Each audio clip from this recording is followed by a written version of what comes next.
You are listening to the B.I.G Show with your hosts, Calvin and Garland. The B.I.G Show is a weekly breakdown of the sports world from a fan's perspective. Here are your hosts, Calvin and Garland.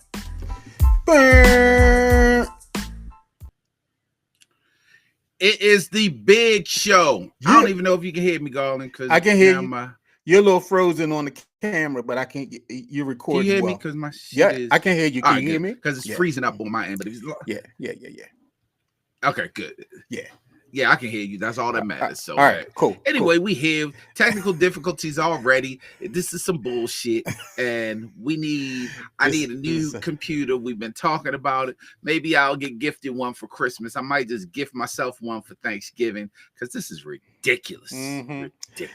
Anyway, what's going on with you guys? Hey, we need to get the grandson's iPad or something. Let you in between Paw Patrol. Maybe he'll let you record with this thing. Maybe in between Paw Patrol episodes, he'll let you go ahead and record some of this because I'm gonna blame Donald Trump's internet. Let's blame Donald Trump for this. So this is Donald Trump's internet. Blame Elon Musk X for whatever the fuck he's doing with SpaceX. Hey, we're live on YouTube. We're on all the podcast platforms. If you do have Spotify, you can see our beautiful Ravens hats and mugs on the Spotify feed when we drop the podcast. For the home team.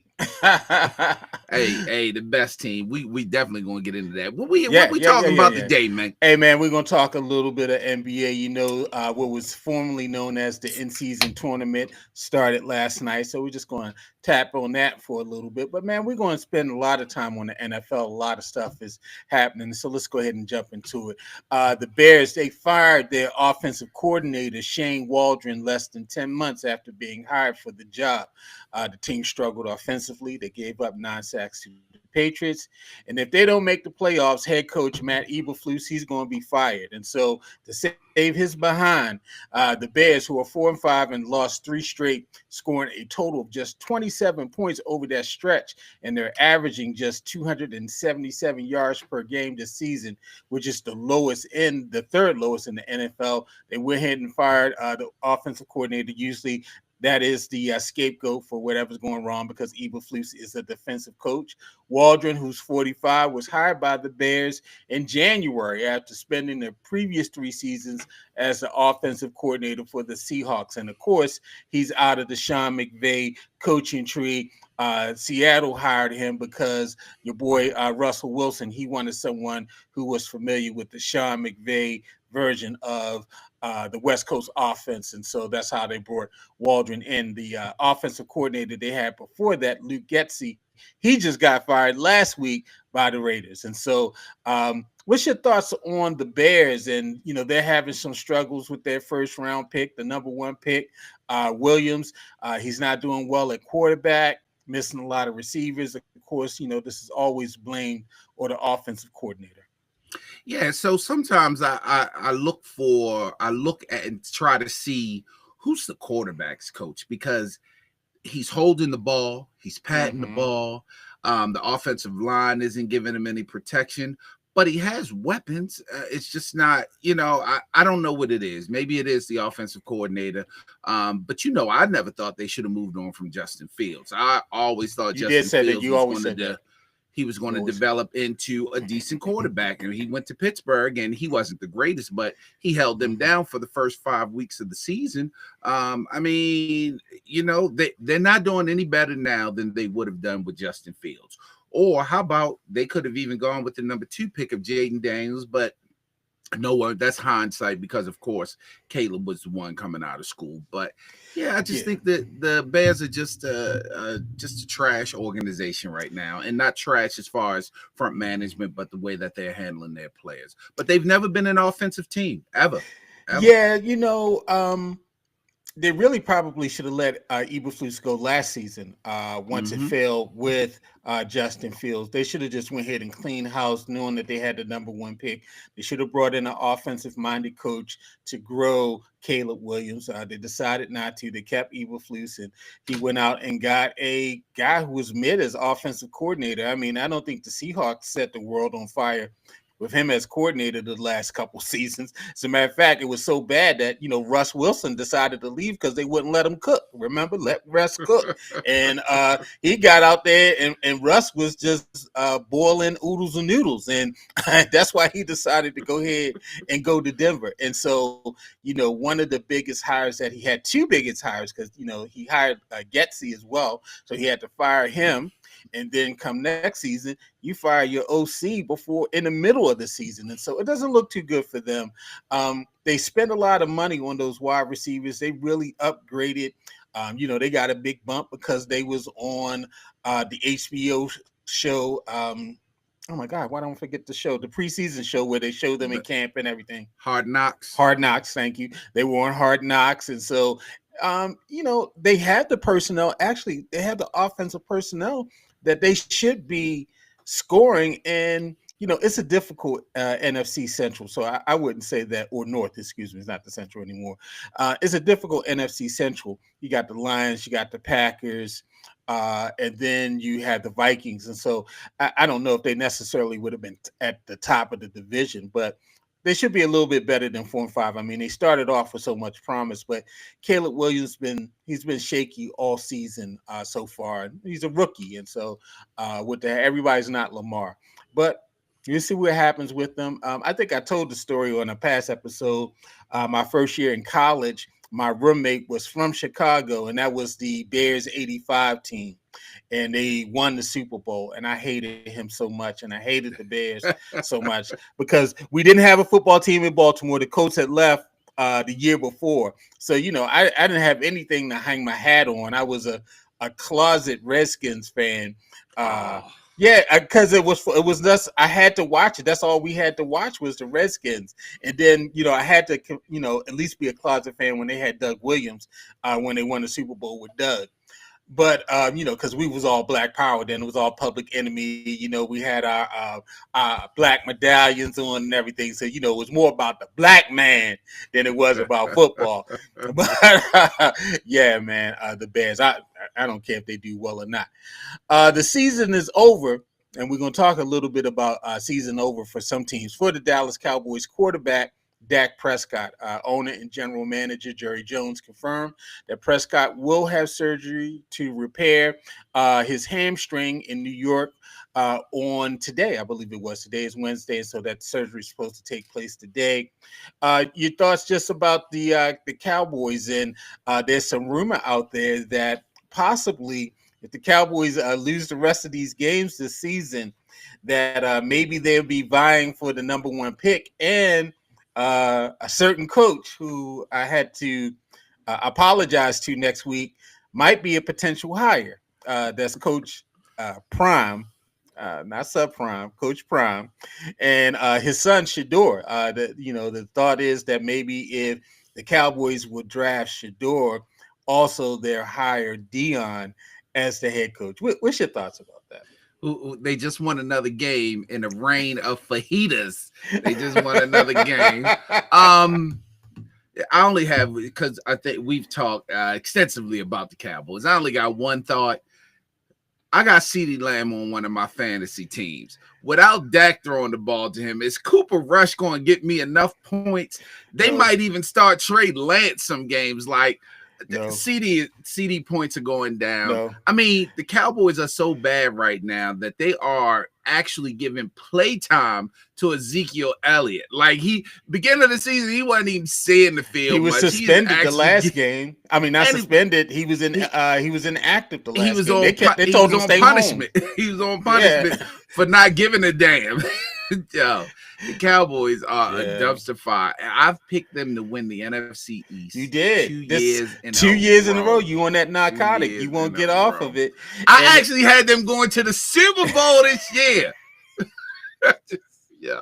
Calvin on that narcotic. I don't know what I, it is mu- about. I Maybe must be. it's the uniforms or something. I don't know what it is, but And I don't even think they're the best team in the NFC. I just thought they would be the luckiest team in the NFC, but no more. No more. no more. I mean, they need to put curtains up so CD Lamb can see the ball because the sun's coming in the stadium, Yeah. so he's being blinded by the light just like the other players. And then, yeah, I think they said Cooper Rush Sunday's game. His attempts was only 3 yards from the line of scrimmage. He didn't throw anything over 3 yards from the line of scrimmage. And then I Trey think Lance he came in there and he gave up a couple interceptions. And I so, think he had 46 yards at halftime or something, yeah. something low like It's that. horrible. He's worse than Kyle Bowler, and so no. You might as well just go ahead and put Lamb on the bench, put him on a waiver wire because he ain't gonna do Oh nothing for you the man. rest of the season, Oh unless man. Roger Staubach comes back or Danny White or somebody like that, Quincy Carter. No, he not catching. He not catching no more passes this Oh season. man. Uh, the NFL, they rescinded the fine to Ravens linebacker Roquan Smith for his tackle of the Tampa Bay Bucks wide receiver Chris Godwin during their Monday night game in Tampa. Godwin's ankle was dislocated on the tackle, and he will miss the rest of the season. Was that the right call? Yeah, I didn't even know he had gotten fined for it because I remember watching the play. I was like, well, that wasn't Roquan's fault. Like, I didn't even realize he got fined until our little chat group sent that they rescinded the fine. I was like, wait, what? He got fined? Yeah, it Yeah. was the right call. It was the right call. Yeah, I thought it was the wrong call when they fined him. I was like, I did not think it was malicious. They were trying to tie it into a hip drop tackle, which it wasn't even close to being a hip drop tackle. But I'm glad that cooler heads or calmer heads saw that maybe Roquan could have used that money to play better linebacker this year. I Y'all know. are so wrong. Yeah, he's been. It's like he's been stiff, or it's like that year after the Ravens won the Super Bowl and Ray Rice. That year, it looked like he was like running in a onesie. Remember that year? He looked so slow Listen, after the Super I Bowl. I will. You know what? I'll wait till we get to the Ravens recap. Okay, yeah. Y'all gonna leave Roquan alone. Yeah, Roquan, he's missing PQ or something. It's been an up and down. I mean, he's been making some tackles, but they've been eating up the middle of the field, and maybe that's just a combination of everything that's going on with their coverage and everything. And so, as a matter of fact, let's go ahead and jump right into a recap of Thursday night's game. That was the blessing of a rough week. The election on Tuesday, a lot of that results was not to our liking. And so I know Wednesday, I don't know if I turned on the TV Wednesday at all, watch sports or news. And then Thursday came, and of course, watching the game, big Ravens win, comeback win, 35-34. Our Jackson Lamar, he threw three fourth quarter touchdown passes, and they stopped Cincinnati's 2-point conversion with 38 seconds remaining to hold them off with the victory. The Ravens rallied from 21-7 third quarter deficit. Big turnover by Marlowe. He's playing great. To jar that ball loose from the running back, kind of charged Ravens because they had just given up a long touchdown to Jamar Chase, who I like because he scored 55 points. I have him on my fantasy team. And so he was the difference in me winning this past week. And so that overcame a huge game from Jamar Chase. He had 11 catches for 264 yards and 3 touchdowns.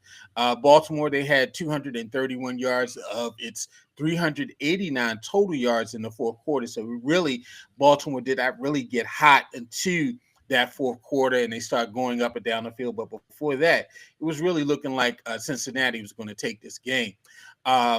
Cincinnati, who also lost to the Ravens in overtime last month, they had decided to go for that 2 and Burrow's pass, his sell pass, the tight end. Of course, they found all of the penalties on that play. I think Burrow was hit in the face mask. Somebody was held. Different things happened. But guess what? Don't make a difference. It wasn't called. We won. And so, as my man Stavi says, we're never going to lose to a quarterback with frosted tips. And so, what did you think about Thursday night's game. Of course, Calvin was there. You know, he has a suite. You know, he I have a sweet. did you have, first of all, let's get the important stuff out the way first before we get your game feedback. Did you have a steak bowl before the game? We my job did a happy hour. I Yeah, sent you the yeah, he did. He sent me the menu. I wanted the drink menu because you know we talked about him having some locally sourced beers, some locally sourced lagers, and they had some cocktails on there and stuff. So you know, Calvin was cocktailing it up. So tell the people what the cocktail that you had. I can't remember the name of it, Oh, man. don't But make me look it up. It was pretty good. It had some little apple flavoring, some Notes gin, of I believe apple. it. I think it was gin, and it was pretty good. They had some really good wings. You know, they not paying me, so I'm not going to shout them out. But it was. I tell you, I told you, but I tell you, get offline. They it was decent. I might actually go back down there for happy hour. And even though we didn't pay, we got to see the prices, and the happy hour price is actually pretty good. Nice little spot. It's one of those spots that's hidden but not really hidden, you know, but it's a nice spot, nice little atmosphere and everything. The servers were really nice. So it was pretty good. So, you know, had notes of apple. I had a gin. It's like a gin and something. I think it Yeah, was I'm gin. trying. Yeah, it was like a gin. So I can't find it, y'all. But anyway, nonetheless, yeah. So, what were your thoughts about the game? We just really had problems on the back end, particularly that long touchdown after the Ravens were able to come down. They went up with Lamar's, like everybody saying he did a Steph Curry, like the 3-point, the drop pass. Kobe. He did a Kobe. He did a Kobe. Yeah. Did a Kobe. See, for like it depends on who's talking about it. If it's Warriors fans, it's a Steph. If it's Lakers fan, it's a Kobe. And so since it's a Lakers fan on here, it's a Kobe. So he did a Kobe. Oh God, he did a Kobe, and Bateman caught the pass. He did a Kobe, and then we came back and gave up that long. Marcus Williams to me is the scapegoat of that. I don't know why he's biting on that tight end out. You had two defenders right there in front of the tight end. It was no need for you to go down. You had two defenders right there. You had the defender on the sideline. You had the defender covering a quarter of the middle of the field. And you see Jamar Chase running a post. I'm ignoring everything that's happening in front of me, and I'm running with Jamar Chase on the post. I'm thinking that, and I don't even play in the NFL. And so, well, you know, just give me some of your thoughts and your observations from the game.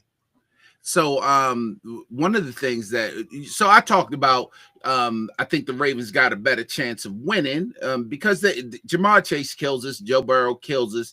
They can't beat Lamar, but they kill us. We saw it in the first game. But I thought the Ravens had a better chance of winning this game because T. Higgins wasn't in the game. Well, God damn it, if Jamar Chase ain't take his and T. Higgins catches in yards. Right. I mean, God damn, it ain't even matter. But I'm gonna tell you, man, Marcus Williams is not the bill of goods that we were sold a couple years ago when he came from New Orleans. I think he had a decent first year here, but then he got hurt for the rest of the season. But just has not been the guy this season. As a matter of fact, when he came to the team, it was one of the reasons was he didn't get injured. And he ain't been nothing but injured playing with us. Yeah, he hasn't played. This is his first full season without missing a game so far. The only game that he missed, he was inactive, and that was the Browns game. And the only other thing he's missing are the receivers that's flying by his motherfucking ass.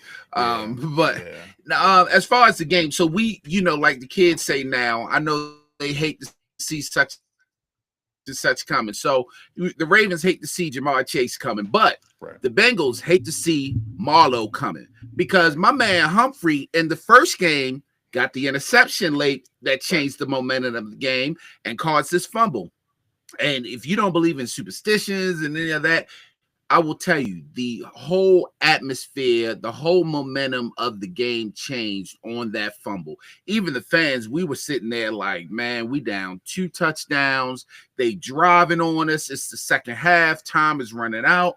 And that fumble just lightened everything. And it's like the Ravens offense just came to life and they took off and they needed every bit of those yards and those points. Clearly, I'm gonna tell you, man.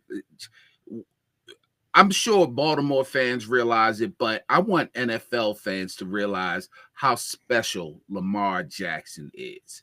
He can beat any team from so many different ways. Last week, he didn't run. This week, he ran.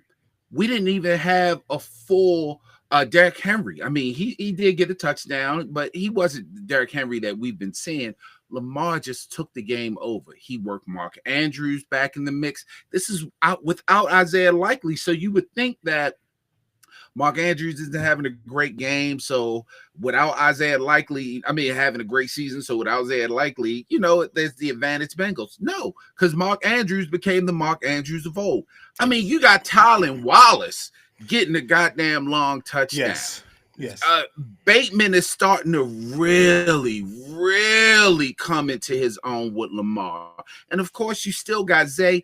And don't listen, our boy Brian Donald said it, Lil B said it, but Justice Hill is the unsung hero of this Ravens team. This kid is just doing everything that needs to be done. He's getting the tough yards, he's catching the passes out the backfield, he's blocking, he's doing what needs to be done. I mean, this Ravens team, the Ravens offense, if the Ravens defense can just give us half of an effort, they would be unstoppable, man.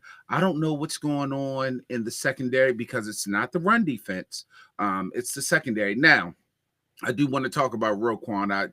I mentioned that earlier. Yeah. When Roquan came to the team, he came to a team that had Patrick Queen, and then they were able to work off of one another. So as soon as Patrick Queen leaves, now does Roquan feel like I got to do everything? You got Trenton Simpson, but Trenton Simpson is only in his second year, and Roquan is not a cover guy. He's a tackle guy.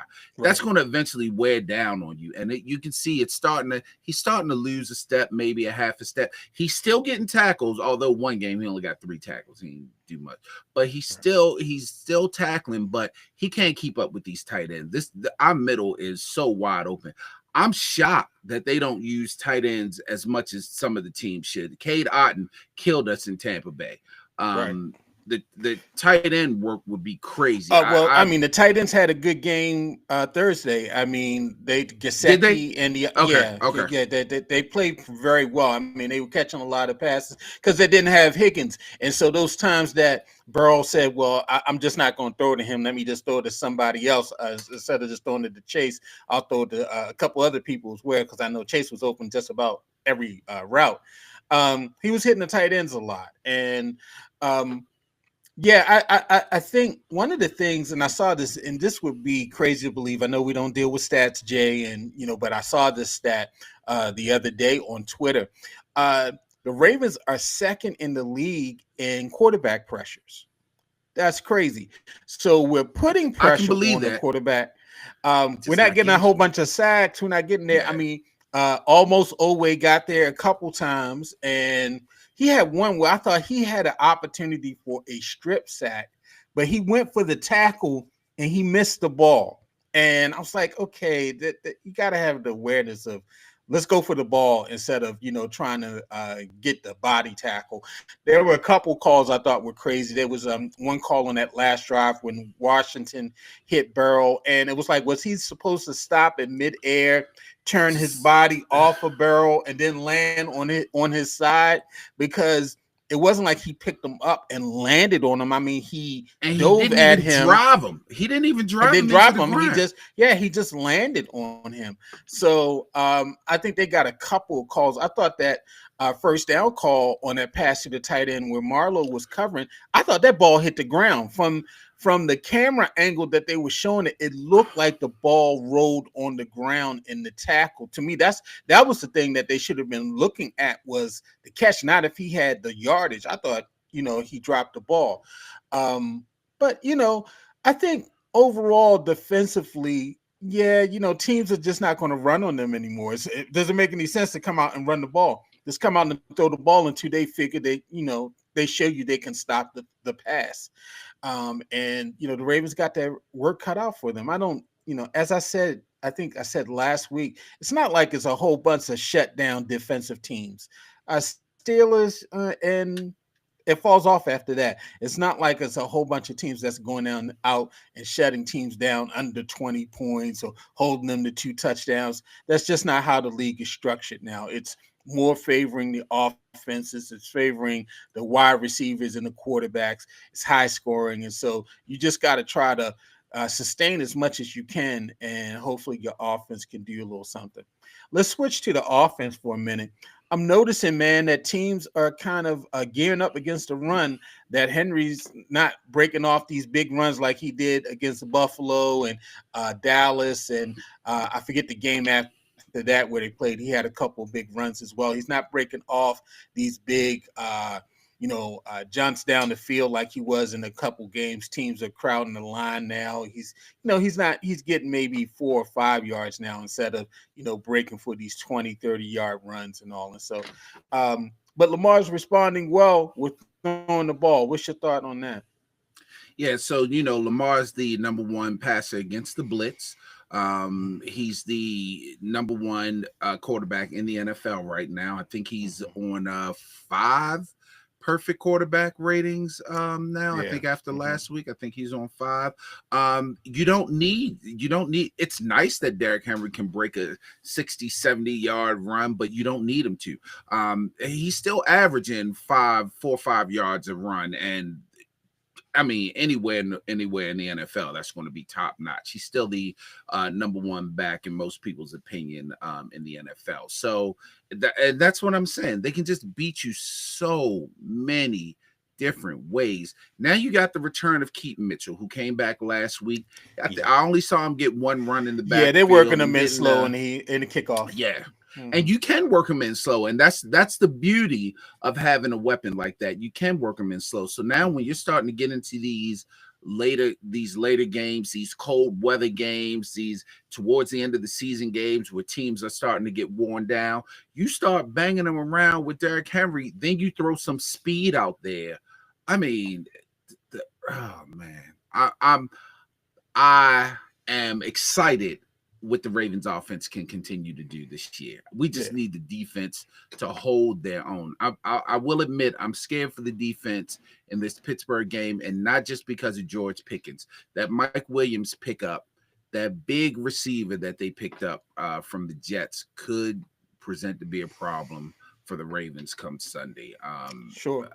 It concerns me. I think we'll score enough points to beat them, but I don't want it to be that big of a battle. And the only reason I don't want it to be that big of a battle is because that exposes Lamar to TJ Watt too much. And TJ Watt, he can sack. I mean, there's no two ways about it. The boy can get there, and if he can get there, he's one of the ones that can wrap Lamar up. And Lamar's a magician back there.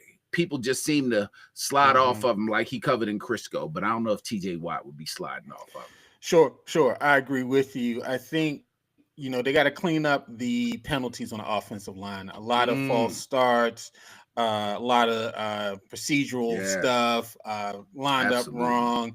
And so, they're going to have to really figure that out. Rosengarten, ice up, son. You're going to have a tough assignment. I'm sure they're going to put Watt on that side of the ball.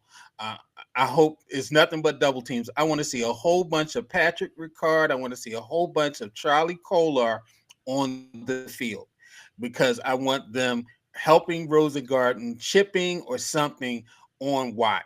Please do not leave Rosengarten one-on-one on Watt.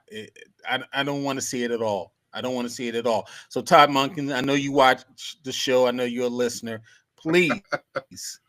Please do not leave Rosengarten on an island with Watt.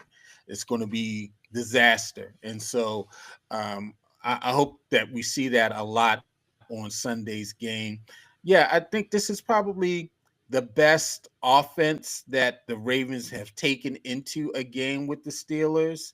I thought they did well last year, but in Pittsburgh, but they just dropped a lot of passes. At least that game, they should have won. The last game, we were preparing for the playoffs, so we just basically gave that to them. The Ravens have lost the last 7 of 8 to the Steelers, and so they're going gonna back have to to. COVID. Going back to the Yeah. COVID. And Oh my Robert God, I remember Griffin's that. starting. Robert Griffin started. Yeah, everybody had COVID that week. I think they That missed was about 3 or 4 players. They wound up playing the game on a Wednesday. on Wednesday. Yeah, It it was was a supposed to have been Wednesday on a game. Sunday, and then they kept it moving, and they moved it to a Wednesday, and they almost won it. But that tight end they picked up dropped the ball, and it's so yeah. They've got to. They got to answer this bell. This is for the division. I think if they get It this, really is. It really is. you swept the Bengals, which I think is a better team. Well, at least offensively, they're the best team in the division. You swept the Bengals. Second best. Second best. Yeah. Okay. Yeah. Second best. You swept the Bengals. You're going to split with the Browns. You at least got to split with the Steelers to get the division. I want you to at least have one home playoff game. I don't want you to be on the road for all. They really need to sweep the Steelers. They really need to sweep. It would be great. That in the perfect world, that would be great. I'm gonna go one up on you. You said this is the best offense the Ravens have taken into Pittsburgh. I agree, but I'm gonna go one up on you. I think this is the best offense Baltimore has ever seen. I cannot remember an offense that we've had that was this good. Prior to Lamar, our best quarterback, I would Steve McNair. We give Joe Flacco a lot because he did. You gonna go over Flacco? Yeah, Flacco won the Super Bowl, but that year Steve McNair, where they went 14-2, they should have won the Super Bowl. He was playing with no ACLs. I don't think he had any cartilage in his shoulder. That man was walking hospital. They went 14-2 and lost that home game to the Colts. Yeah, I remember that. They should have. I think Steve McNair was probably. I'll debate him and Flacco, and I could be convinced that Flacco's the best. But but another one of them's better than Lamar. I thought Lamar's first full season as a starter, the offense was real good. That's when he was doing the Jackson 5s everywhere. He went out when they went out to play the Rams in LA and all that stuff. I mean, they were putting up points.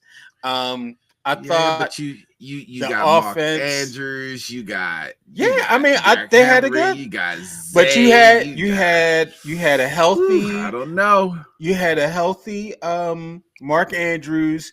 You had 81, the other tight end that they had drafted in the second round. No, he was a first round pick. Then you had that was Hayden Hurst. You had Mark Ingram. You had healthy running backs. You had Hollywood Brown. I mean, that was a good squad. And they were putting up a lot of points. I think I would say the offense with Gary Kubiak, that one season that Kubiak was here, and they had Steve Smith. They had the running back that they had picked up off of waivers who wound up having a good year because that was Justin Forsett. Justin Forsett. I thought that year that was a solid offensive line. Yeah, I thought it was a solid offensive line, and I thought they did well. They made it to the playoffs, and that's when the Patriots pulled out the trick plays. And they couldn't figure out who was eligible and who wasn't and all that stuff. And so, I thought that offense was good that season too. Yeah, but it's something about how explosive this offense is. I think this is the best offense the Ravens have ever had in their history. Okay, I'm willing to go with you. I would say number one, and then I would say Lamar's first full season as a starter, and then the first MVP year. And then I would say that Flacco team with Kubiak as the offensive coordinator. Okay, cool. All right, let's go ahead, man, and talk about, as a matter of fact, with the Ravens winning that game, they stayed pace with the Steelers, battle for first place coming up on Sunday. In terms of power rankings of teams, who's the best team in the league in your estimation? Yeah, let me get my little list out because I had to rank them. I had to rank them in here. You want me to start from 1 or you want me to start from 5? You can start from 5. Let's go. You give your 5 and I'll give my 5.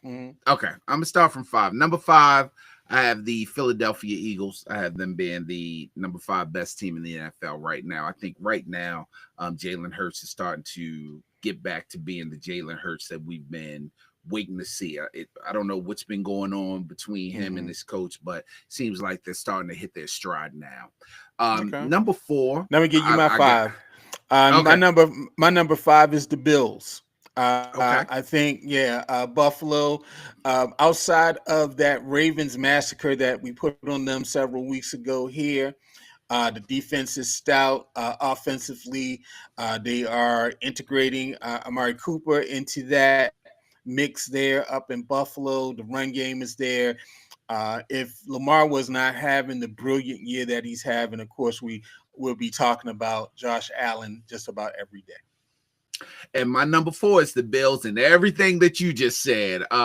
Josh Allen is doing some amazing things. He actually pulled out one of those that Ravens. If you remember that Ravens game where he ran to the sideline, threw that ball up in the middle. He did one of them last week in the game last week. So he just no. The Josh Allen. Remember, Josh Allen did it against Baltimore. That was I'm talking about score. I call it a Lamar. I call it a Lamar. But Josh Allen is doing some special things. So my number 4 is the Bills and everything that you said. No need to repeat everything you said. My number 4 is the Vikings. You know what? And I don't think we give the Vikings enough respect because the Sam Donald. That's probably why we're not respecting the Vikings more. But Justin Jefferson, he has not missed a beat. The running back that they got from Green Bay, he has not missed a beat coming in offensively. They're very good. Hawkinson's back on the field, the tight end. Addison has stepped up as a wide receiver. They're putting up points. And the defense is stellar. Brian Flores, hopefully he's not. We'll see if he's blackballed this year because he's done enough, I think, to warrant some head coaching interviews.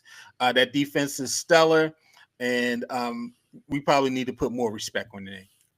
I wanted to say the Vikings, but they barely beat the Jaguars team last week. The Jaguars team without a win is a win. At home. They wasn't at home. They went in Jacksonville. They were in Jacksonville. They were in Jacksonville. I mean, a win's a win. I mean, if you win by 1 point or you win by 50.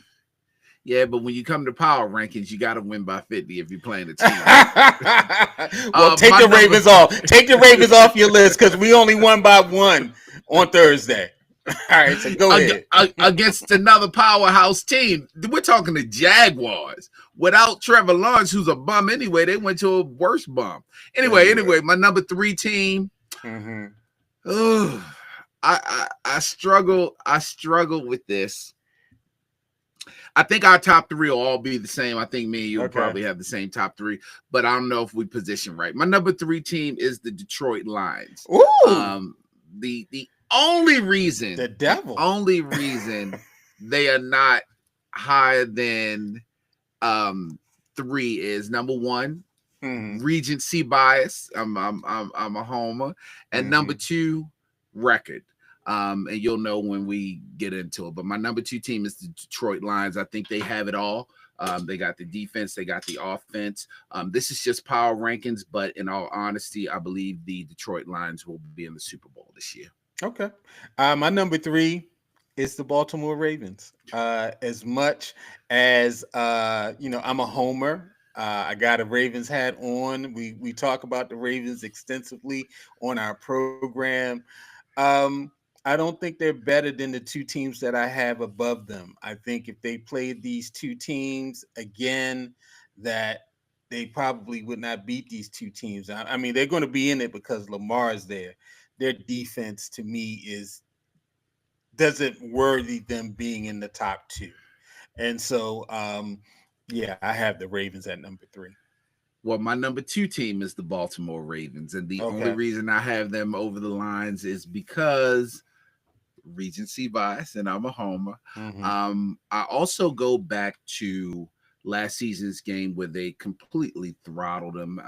Granted, this is a whole new season, a whole new team, but they did completely throttle them, which makes me believe that the Ravens are confident enough to overcome whatever they have. And the Lions were just in a battle last week, and Texans. they looked Texans is a good little team. human. They looked a little human. Yeah. They didn't look like Golf had a terrible game, but I mean, they can't. Yeah. They won. All They it did counts come is back what and happens win. at the They end. just come back and win. Mm-hmm. But if you want to be in the power rankings, you got to destroy these teams. We were losing 21-7. I was getting ready to get up and turn off the TV and go to bed. I said that game was over. And then, that's why they play the games. My number 2 is the Kansas City Chiefs. Yeah, man, they practicing witchcraft this year. The other years it's just been talent. This year is witchcraft. They're winning all of these games. Too bad Mercury Morris passed away this year because he would be up harassing them right now, talking about they ain't gonna go undefeated like us with his bottle of champagne, waiting for them to lose, because once they lost, he go ahead, pop the bottle and celebrate that Miami is the only undefeated team ever in to win a Super Bowl, because of course the Patriots went undefeated in regular season as well and lost the Super Bowl. and lost the Super Bowl. And so man, I mean, the defense is just stellar. They figured out how to block this kick, and the Chiefs, man, as long as Pat Mahomes and the head coach is there, Andy Reid, so number 2 is the Chiefs. Well, my number 1 team is the Kansas City Chiefs because they're undefeated. Like, how do they not? They have to be number 1. They're 9-0. They are 9-0. This reminds me of the discussion that we had about comeback player of the year, where you was like, well, Joe Flacco was throwing touchdown. Yo, the dude, DeMar, died on the field. You don't get more comeback than that. You don't get more power ranking than 9-0. I don't care how you do it. You can call it witchcraft. He just didn't die. He just didn't die. But then he came back and he gave up an important play in the playoffs where it cost him the game. But we didn't know that then. This was comeback player of the year. He got the award. That's a participation trophy. You wanted to give the man a participation trophy because he's still alive. You know they changed the rules, the criteria for comeback player of the year, right? That you have to die because of this. I'm dead ass serious. They changed the criteria because of comeback, because they gave it to Joe Flacco and not DeMar Hamlin. They changed the rule. They changed the criteria. Well, they need to change it again because that magic that Joe had last year is definitely not working because they've gone back to Anthony Richardson as the starting quarterback. But for power rankings, the Chiefs are 9-0. How can they not be they're 9-0. I don't care. You just hold on, Garland. The Detroit Lions are the best contradictory. Team. No, I'm not. Let me tell you how. Lions are the best team in the NFL, and I'm not basing it on being undefeated. You just told me 2 times. A win is a win. It don't matter how you win. So you took win over what my eyes saw, but now they're 9-0. The Lions lost 1 game, but it does not make them. It does not mean the Chiefs are better. If they play today in the Super Bowl, the Lions will blow them out. This is mark my words. If they play, a power ranking. Yes, and they are a better team offensively than the Chiefs. They're a better team defensively than the Chiefs. What's their record? They're 9-1, 8-1. What's the Chiefs' record? 9-0. It don't make a difference what the record is. In terms of bro, you got the daggone. Where'd you have the Ravens? You almost had the Ravens at number 1. You know, I would have wore you out if you would have had the Ravens number 1. That's the only reason why you didn't put them there. I literally said I have them at number 2. I have 2, not 3. I said I have them at 2 because I'm a homer and because of record. I literally said that. The Chiefs are 9-0. They're number 1. Did you hear this guy's making his power rankings on regency bias? He's making it on the region. I did. I'm not making it on the region. I'm not from Detroit. Not the region. I'm talking about my region is the Ravens, so that's why they're above the Lions for me.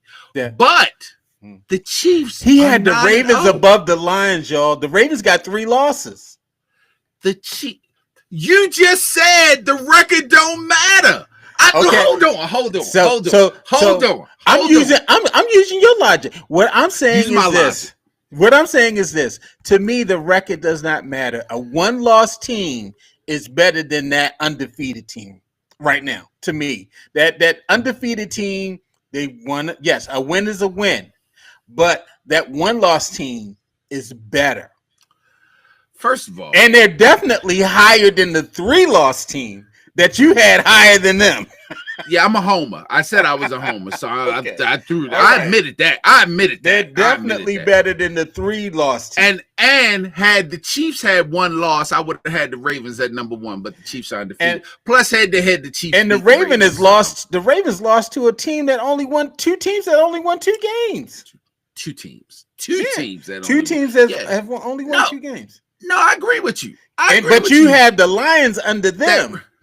I just told you I only have them there because I'm a homer and recency bias. I literally said that. I literally said Yeah. Like, I ain't even going to front on that one. That's why I started. I said our top three teams will be the same. I didn't know the order because I knew I threw the Ravens above the Lions. But the Chiefs are undefeated. The Chiefs deserve to be number one in the power ranking. Okay. But I'm a little upset at both of us because fuck the Lions and fuck the Chiefs. I don't even know why we debating over them. Let's go Ravens. Let's go Ravens. All right. Right now, man, last week's games, they pretty much decided where everybody's going right now. We can say that these following teams can go ahead and get in a huddle and say, Cancun on 3. Break. The Cowboys, the Giants. Agreed. Browns. Agreed. Jags. Agreed. Raiders. Agreed. Bears. Agreed. Saints. Agreed. Panthers. Agreed. Colts. Agreed. Titans. Agreed. And the Jets. Agreed. Yeah, Jets. I know that's probably disappointing for most of America. I mean, they're done. They're really done. I know they went out and they got Devontae Adams. They had your boy Conspiracy Theory as a quarterback. He out here taking ayahuasca, Aaron, taking the drugs and everything. But yeah, it hasn't worked out for them. Now, these are a couple teams that are still in the mix. The couple teams that we've named, they're already at the top. Lions, Eagles, Cardinals, Falcons, Commanders, Vikings, Packers. They're in the mix in terms of the playoffs. If the playoffs were to start today, those are probably your NFC teams. In the AFC, we got Chiefs, Bills, Ravens, Texans, Steelers, Chargers. But you got a couple teams that are still in the mix. Rams, Niners, Seahawks, Bucks in the NFC, and in the AFC, Bengals, Dolphins, and Broncos. And so from the AFC, Bengals, Dolphins, Broncos, if you had to pick one of those teams to get up into the playoffs, which one would you take?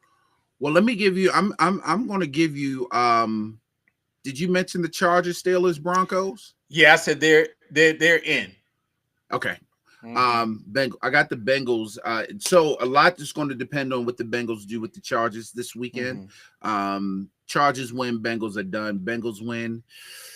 They always seem to find a way to sniff into the playoffs, just like the Steelers. So, but I do have the Bengals on my list of could still possibly make it. I mean, it's possible that the Harbaughs can go undefeated against the city of Cincinnati this season. And so that's how rare is that you play one brother and then the next week you come back and you face the other one in a must-win game. He called him up and asked him how to beat the Bengals. Yeah, well, I hope not. He ain't got Lamar. Just cover Jamar Chase. Cover him. Tell Jamar that the game is in San Diego. Right. Some craziness. Now in the NFC, like I said, you got the Lions, Eagles, Cardinals, Falcons, Commanders, Vikings, Packers. Kind of right now they're in. But if you had to pick a team from the NFC that maybe could get in there and knock one of those teams out, one of the lower teams, Rams, Niners, Seahawks, Bucks, who would you pick? Easily the 49ers. They got Christian McCaffrey back. Brock Purdy is actually playing very well. Jawan Jennings is actually silently killing, but then they got this boy Ricky Pearsall that got shot and came Yeah. back and starting to catch some passes. So easily the 49ers coming in there. Okay. All right. Hey y'all, we had a controversy with the Pigskin Pick'em. Calvin wants to kind of incite a I January ain't even 6th I ain't even on the say nothing. numbers, but I'm gonna get to you before you get to me. And so Happy birthday to me, January the 6th. Day that shall live in infamy. yeah, so last week in the Pick'ems, we both actually tied up 10-10. And so right now, as the standings stand overall, I'm leading 102-99. Last week, these how the picks went. We both took the Ravens over the Bengals. We lost on the Giants and Panthers. We both took the Giants. We split on Patriots, Bears. Calvin took the Patriots. Excuse me, I took the Bears. He won on that.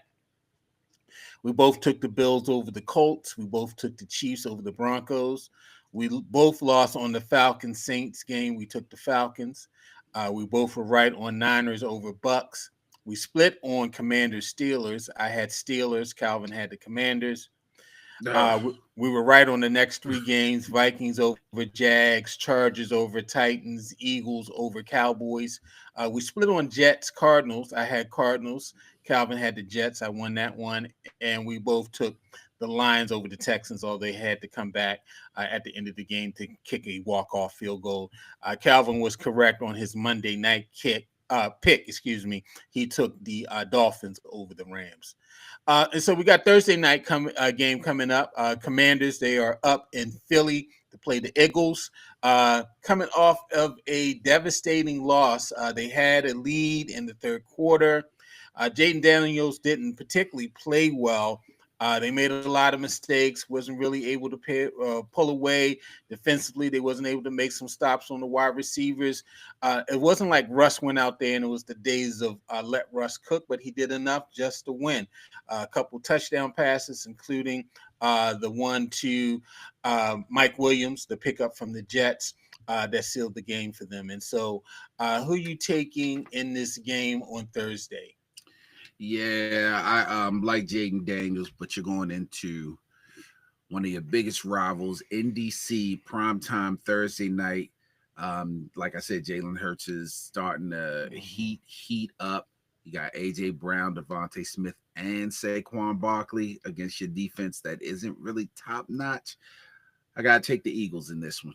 All right, I'm gonna take the Eagles as well, and so we'll review our picks next week and see who comes out on top.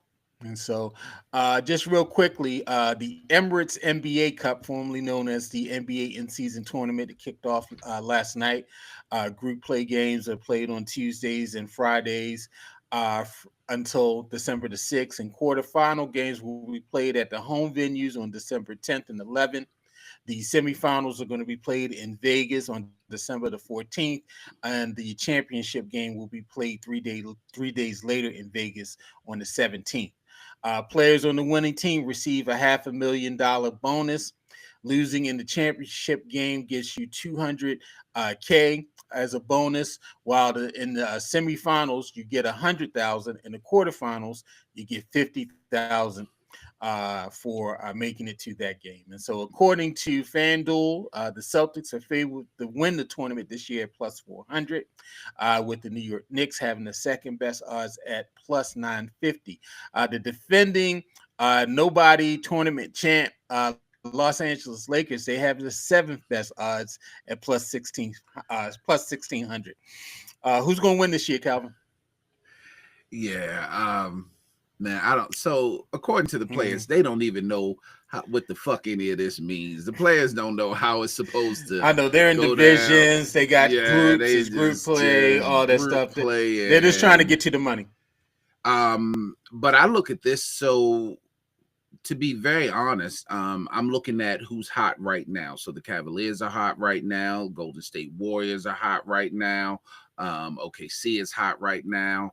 The Celtics are hot, but yeah, I'm looking at one of the veteran teams between the Celtics, the Golden State Warriors. Let me go Golden State. I'm just, and I have no rhyme or reason to this. I'm gonna just go veteran leadership with Steph.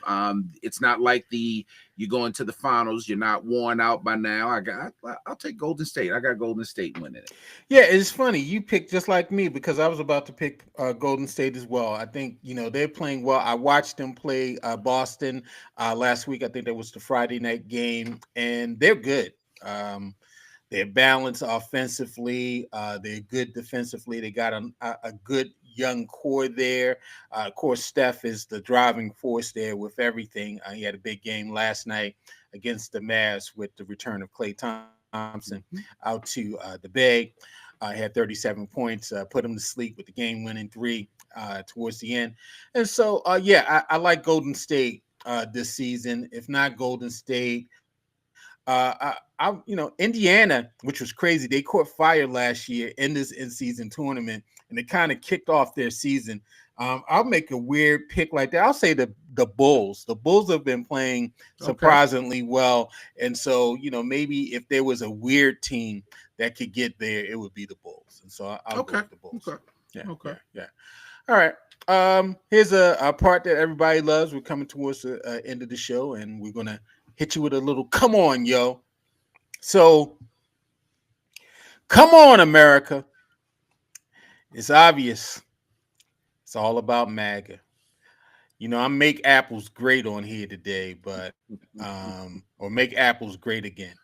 But it wasn't about make apples great again on Tuesday a week ago. It was about making America great. And then, to me, it was like a mandate that we don't care about morals or values. We don't care about a woman's right to choose. We don't want immigrants in our country. We don't want government regulation. We want a king. We want someone who doesn't believe in a democracy. And they went out and showed it. And so, um, yeah, man, I have to admit, I have been light on the news ever since then. And, now they're talking about, his potential picks for the cabinet positions and all. And I know as people of color, we've made it. This first of all, let's be straight. Although yes, we do have the right to vote. Thank you for the 13th. Well, excuse me, it was the 14th Amendment that gave us. Was the 14th or 15th? I think it was 15th Amendment. Gave us the right to vote. And so yes, we do have the right to vote, and thankful for that.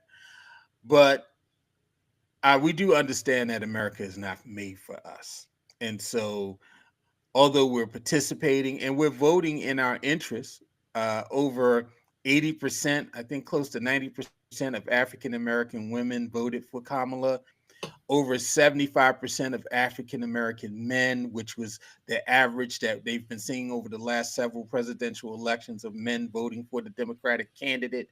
So we voted within our self interest. But I think, America is showing us that they don't care about diversity. They don't care about all these other things, man. They want their country back and they want it back any way they can get it. And here we are. And so we survived 4 years of Trump before. These 4 years are going to be a little bit different because I think they had a opportunity to try out everything in the first 4 years. That was a stress test on American democracy. And so that's why, remember before the election in 2020, he was talking about suspending the Constitution and not having elections. And he was talking about he wasn't going to step down. And, he was doing all of these different things to challenge the legal ramifications, even, inciting a riot in which he basically got off. He's Teflon Don. That's his new name, Teflon Don. He is gotten off. He won. And now they're like, okay, we tried it. We see what we can do now when we get back in. And it's going to be less resistance this time. They got the House, they got the Senate, and it's going to be a bumpy ride. So, We got the what was your Supreme Court. they got the Supreme Court. They got the appellate courts on the federal because we didn't realize in 2016 that really it was about the courts. He appointed over 200 judges and legal officials to the federal level of the court system as well in those 4 years. And so, yeah, buckle up. So what were your thoughts on Thursday night, Calvin? I know about 12:30, I was like, yeah, it's over. If she doesn't get Michigan, Wisconsin, or Pennsylvania, I was like, it's over. She has to get all three. And at about 12:30, almost 1, it was like, yeah, she's not going to get any of those. So what were your thoughts? So my feeling of anger, I didn't really have it. I didn't have a feeling of despair. I just had a feeling of acceptance, and not accepting that um, he won the election, but accepting that white people, MAGA people, Latinos now, you all are not on our Latinos. side. Yeah. When I'm really big into the numbers of voting. Now, there were a lot of people that didn't vote, a lot of young people that didn't vote. But when you start looking at the demographics, you see who's for who. You and I talked about this. We mentioned it the last time. Stop blaming black men. You all tried to pin it on black men, and black men may have dropped maybe a point or so, but we were still there for Kamala. Yeah. Of course, black women are there for Kamala, but Latino men especially, and white women are not. So I'm at the point where, and shout out to Maryland and a few other states, because we did what we needed. We did what we were supposed to do. And I am now in a state where, and if you've noticed, I haven't talked politics on social media, and every now and then I'll throw some in, but I haven't talked it at all, because I'm at the point now where I care about my local elections. You all can have it. White people, Latinos, you can have the presidency, you can have all of it, because now I just care about my local elections. Now when they start doing things that go against your interest, and you start looking for rallying cries and people to back you up, don't come look this way. I implore black people to just be like, hey, it's not our problem. Talk to the hand. It is not our problem. We've done what we can do. I saw a guy on TV the other day, and he literally said, it's a good thing that this happened. And of course, everybody was looking at him like, what do you mean? He said, because what we do as black people, we are hope. We are into hope, and we're always like, oh, once we do this, this means that we've made it and overcome. But America has continually showed us that we have not. Whenever black people have gone to prominence, there have been more white hate groups out. There have been a lot more out. So it's one of them things where hopefully we finally get the message. And again, I'm at the point where I care about my local elections, the things that affect me directly. Of course, the federal government is going to affect me eventually, sometime. But immediately, I care about my local elections. I'll be fighting for those. But when it comes to the federal government, the presidency, y'all got it. You can have it. It's all you. Congratulations. Congratulations. You can have it. Yeah. But when they start shitting on you, because all of you people that think these tax breaks and these tax cuts are for you because you make 150, 200, 250,000 a year, they're not for you. They're for the ultra rich and the mega rich. So when they start shitting on you and you start complaining and you start wanting to rally, I'm not trying to hear it. White women especially. I remember the last time Donald Trump got elected. You all rallied in D.C. with this huge march, and you swore that this would never happen again. We're not going to vote in his favor. We're going to do better. I don't know how this happened, but somehow he got more white women votes this time than he did the last time. So how do you explain that? Somebody's lying, but I know who's not lying, and that's black people. So Latinos, white people, other, because there was an other line on there. It's all you. You can have it. Enjoy. Have fun. Yeah. Have fun. There you go. There you go. I agree. And so with that being said, come on, dude. Come on, Holmes. Whatever you Latino say. Come on, fool. Essay. Come on, essay. Come on, essay. The views expressed by the hosts are not. No, the views expressed by these hosts are the views of this podcast today. Yeah. Yeah, definitely. Just an eye. I mean, it really wasn't even an eye opener. It was just a confirmation of what we Confirmation. already. That's That's exactly just what it was. confirmation of what we know. And I told a little story on Facebook of how the 2016 election. I was teaching at UB, and it was the race between Clinton and Trump, and we had a discussion the week before the election, and told them, hey, when we come back to class, just make sure you vote your conscience. And we came back, and of course, Trump had won, and I played the song "All Right" by Kendrick Lamar. And basically, it was like, yeah, we've survived all these things as people of diversity, and we're survived again. We're survived. We made it through slavery, Reconstruction, Jim Crow, lynchings, civil rights, Reagan, two Bushes, and 4 years of one Trump administration. We'll make it through another. We are Hmm. resilient people. If Yeah, nothing else, we are we're, resilient. we're, we're gonna Remember make it. when remember the Gore Bush, the first Bush election, it was the Chads in Florida and Jeb Bush. Yeah. Hmm. Man, that was The the first biggest. W, We George just knew W. we Hmm. knew that we just knew Was that against Gore. his Yeah, brother stole that election for him because Florida yeah. was supposed to report Jeb early. Bush They was didn't the report till governor last. of Yeah, Florida. Yeah. Hmm. we just knew they stole that election. Man, Yeah. good times, good Yeah, times. yeah. And There's a great HBO docudrama on that that's outstanding, and I think there's a documentary also on the 2000 election. Man, yeah, that was a great times. We were just good that was times. and we didn't necessarily think he was the Antichrist like Trump. I mean, we were just like, oh, he's just he's a then Bush. then he got in office and Kanye hit him with the George Bush don't care about black people. Hey man, Right, I'm crazy. real quick to Democrats Mhm. because we know all of you listen. Biden, Kamala. Kamala's Right. probably taking a break, but we know all of you listen to the Mhm. podcast.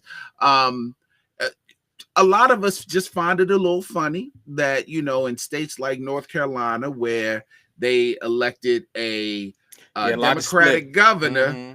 But there was a split between the Hmm. president of 300 something thousand votes. Now, granted, I know you Democrats don't make things happen, you let things happen to you, but I'm just saying, if it were Trump and his boys, they would be Hmm. fighting for that. I mean, I don't know if you all want to be gutter butts and getting in the mud, but just coming from black people that fight for everything, we don't mind if y'all want to get down in the sewer and be like, fuck this, fuck that, something is going on. We wouldn't mind if y'all want to fight for what's Uh-huh. probably going to be right.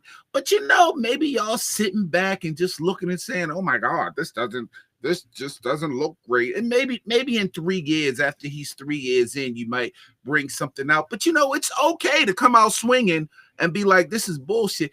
So Biden got on TV. Now he met with Trump, I believe it was today or something. Yeah. But he got on Hmm. TV and was like, the American people deserve a peaceful transfer of power. You know, Fuck that. If you think there was something going on, which everybody thinks there was, jump into that shit, Democrats. Fight for us. You know how you can be out with your lady and the guy might say something to her and you just grab your lady and say, come on. And she'll get in the car and be like, what you mad for? Because she gonna look at you and be like, I mean, why you run? Why you ain't just want to defend me? He said something and you just walked away. Democrats, why you running? You want to defend us? You want to help us out here? No, they're too I busy mean, blaming people, and blame so it. They too busy. yeah. They too busy trying to figure out maybe Kamala's campaign, she ran a little too early, or Biden didn't give it up enough, or it's the economy. She didn't get herself away from Biden's Mm. policy. It's the border. She ran in the time that she ran an absolutely remarkable Yeah. campaign. I, She earned $1 billion. but Remarkable I would say campaign. this, that they had 4 years to figure it out, and they couldn't figure it out until 90 They days had out. eight. They had 8 years because Trump got in the first 4 years.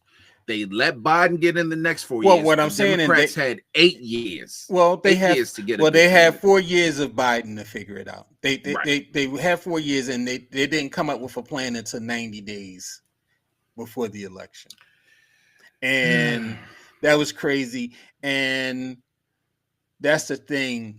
They thought that they could disqualify him with the charges. That was their plan.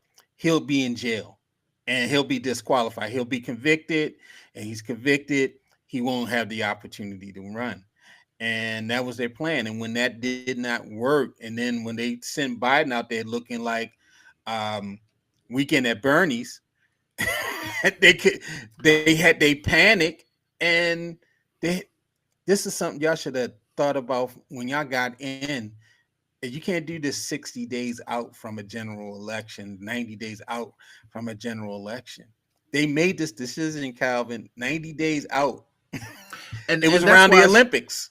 And that's one reason why I said they had 8 years, because they knew 4 years when Trump was that. But when Biden won, they knew when they put Biden up there that he wasn't going to last. He was a one-term president. They knew that going into it. Well, so they kept on trying to push 2 terms on us, and that was just the wrong move. That was the wrong move. They just and you're gonna put a woman up. The first woman you put up who was overqualified, if she couldn't win, you thought a black woman was gonna win? Okay.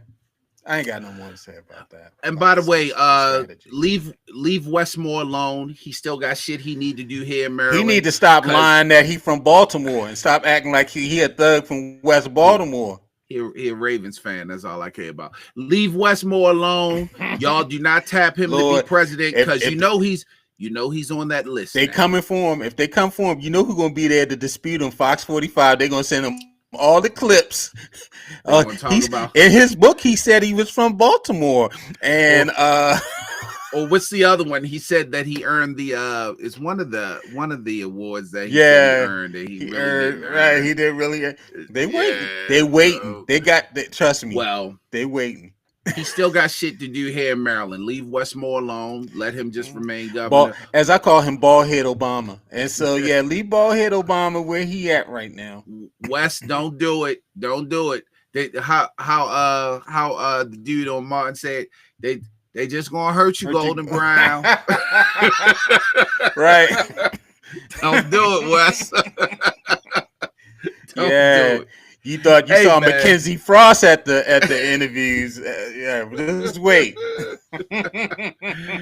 Hey, man, another great podcast on a Wednesday night. I will drop this tomorrow on Thursday. So when you all get it, you'll drop it on Thursday. We actually do our picks a little closer to the games because, we got to get the injury reports. And, we got to see. FanDuel over there. Hey, man, it's just like a party that's happening on Sunday. I mean, I might go, but who all going to be there? I need to know who all going to be in the lineup. I don't even know. DraftKings over there. They don't even know if T. Higgins going to play. I need to know who all going to be there. That's a big deal if T. Higgins play against the Chargers or not. Like, I got to know who all going to be there. You know what I mean? DraftKings over there. All right, DraftKings. I hear you. Man, let me hit this outro before I start getting mad again about Garland trying to cheat me out of Garland literally said, Garland sent me an email that said you didn't pick a winner of the Jaguars Vikings game. He sent the screenshot of my picks and it literally said Vikings. And Garland Thomas. It said Vikings. Text, y'all. It was a mistake. I got old eyes, y'all. I'm almost 58. Stop the steal. Stop the steal. All right, Garland, later, man. Peace.